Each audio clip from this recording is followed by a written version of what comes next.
Un autre dossier sur la table en ce moment, c'est ce bras de fer qui l'oppose à l'État de l'Illinois et la ville de Chicago. Le président américain en parle comme d'une zone de guerre et il veut mobiliser sur place la garde nationale. Pas du goût des autorités locales. Le locataire de la Maison-Blanche qui menace désormais de recourir à l'état d'urgence. On vous retrouve, Mathieu Mabin, à Washington. Bonjour. L'une des questions qui entoure ce dossier, c'est la marge de manœuvre de Donald Trump. Jusqu'où peut-il aller dans ses menaces sans franchir la ligne rouge? La ligne rouge, c'est évidemment la Constitution américaine. Oui, absolument. Alors oui, Donald Trump hausse encore le ton, effectivement, et brandit une fois de plus la menace de l'Insurrection Act, une loi américaine vieille de plus de 2 siècles et utilisée à peine 20 fois dans l'histoire américaine, ce qui n'est pas énorme, et qui autorise le président à déployer l'armée à l'intérieur du pays. Officiellement, elle est prévue pour rétablir l'ordre, mais pour Donald Trump, on l'a compris, en réalité, elle est utilisée pour reprendre la main sur des villes dirigées par des gouverneurs démocrates, tout simplement, qui lui résistent ouvertement. Et c'est le jeu de l'État fédéral, en réalité. Vous savez comment ce pays est découpé entre des grandes villes à forte majorité progressiste et des campagnes plus conservatrices, parfois beaucoup plus conservatrices. Et donc, depuis hier, c'est vrai, le bras de fer a vraiment commencé.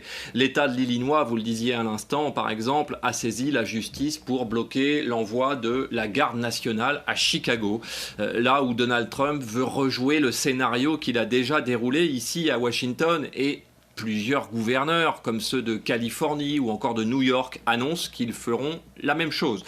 Sur le plan juridique, la Constitution encadre pourtant strictement l'usage de la force militaire sur le sol américain. Rien n'est laissé au hasard dans la Constitution.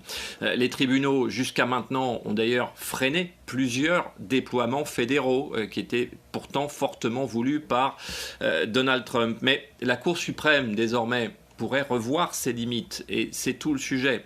Et c'est là tout le pari de Trump également, tester la solidité du système et pousser le cadre juridique jusqu'à la rupture s'il le faut. Pour l'instant, il agit par touche et parle d'urgence locale à Washington, à Houston ou à Los Angeles, des villes dont, selon lui, il faut reprendre le contrôle sécuritaire. Vous voyez que c'est parfaitement assumé, mais si le président franchit le pas de l'état d'urgence nationale, alors il ouvrira un précédent institutionnel majeur, presque jamais vu. Et on a du mal à deviner jusqu'où il peut aller, jusqu'à ce que les juges l'arrêtent sans doute, ou que le Congrès intervienne, mais on ne voit pas très bien comment dans le climat actuel. De là à parler, Mathieu, d'un tournant autoritaire dans l'exercice du pouvoir. On sait a priori que Donald Trump ne le prendrait pas mal. Si on lui dit qu'il est autoritaire, c'est peut-être même tout le contraire. Un compliment, oui, effectivement. Oui, en tout cas, pour beaucoup d'observateurs ici, c'est vrai que ce serait un tournant. Oui, vous avez raison. Et même un point de bascule, en fait, puisque depuis plusieurs semaines, Donald Trump ne cache plus son intention d'imposer l'ordre par la force. Ça, c'est parfaitement clair.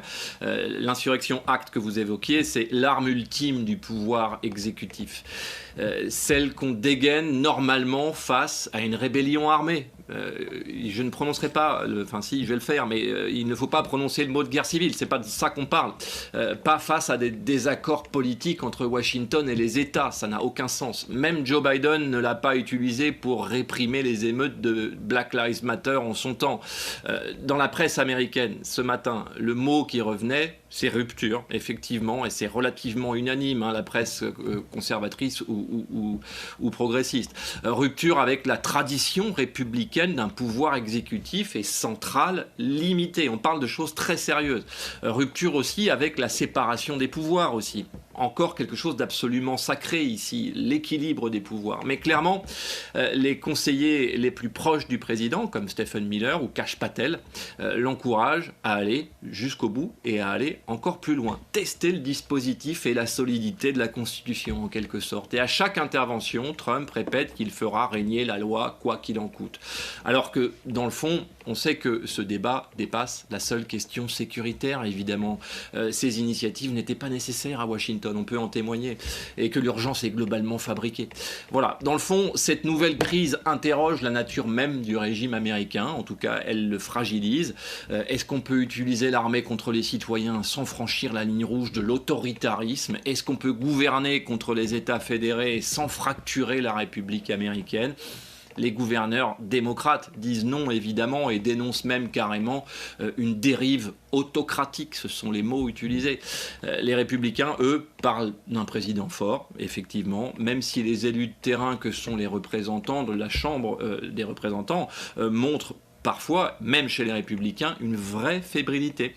La question qui plane ici désormais, dans tous les couloirs, c'est jusqu'où ira Donald Trump pour imposer sa vision très personnelle de l'ordre.